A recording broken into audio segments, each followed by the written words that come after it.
कांग्रेस ने जावरा विधानसभा से हिम्मत सिंह श्रीमाल की जगह पर वीरेंद्र सिंह सोलंकी को प्रत्याशी घोषित करने के बाद से जावरा विधानसभा में फिर बवाल मचा हुआ है। गुटबाजी का नतीजा अब एक दूसरे के खिलाफ प्रदर्शन तक उतर आया है। अंदरूनी और बाहरी नेताओं की लड़ाई के चक्कर में ऐसा लग रहा है निर्दलीय चुनाव जीतकर चले जाएंगे और कांग्रेसी केवल मुंह ही देखते रह जाएंगे। वीरेंद्र सिंह को टिकट मिलने की घोषणा होते ही हिम्मत शिमाल के समर्थक नाराज हो गए और आनन फानन में बुधवार की शाम बैठक हुई।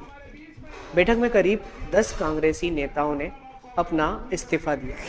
अब इस्तीफा भी ऐसा कि केवल मानो जैसे रस्म अदायगी की गई हो, क्योंकि जब बैठक खत्म हुई तो जाते जाते कांग्रेसी बोल गए कि वोट तो कांग्रेस को ही देंगे। तो फिर भाई साहब इतनी उधम करने की ज़रूरत क्या है? मिलकर कांग्रेस को जिताओ, सरकार बनेगी तो फ़ायदा तो सभी कांग्रेसी उठाएंगे। आपस में लड़ते रहेंगे तो क्या खाक सरकार बन पाएगी?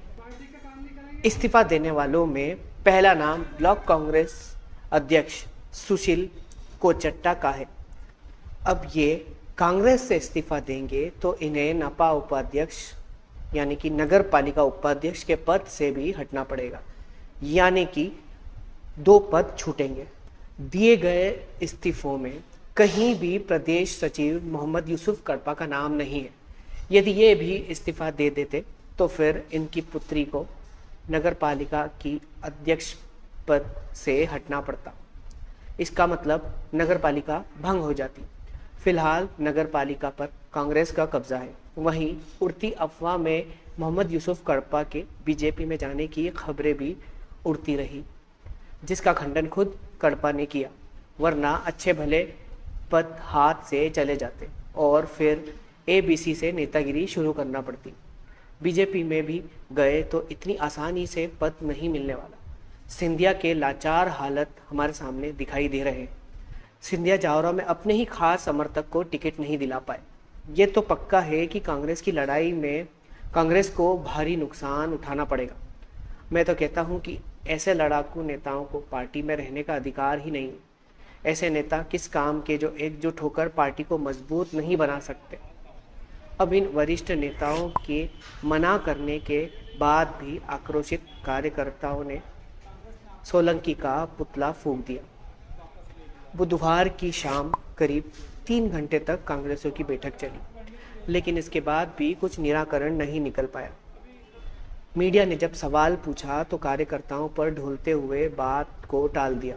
कहा कि जो कार्यकर्ता कहेंगे वही आगे का निर्णय लेंगे।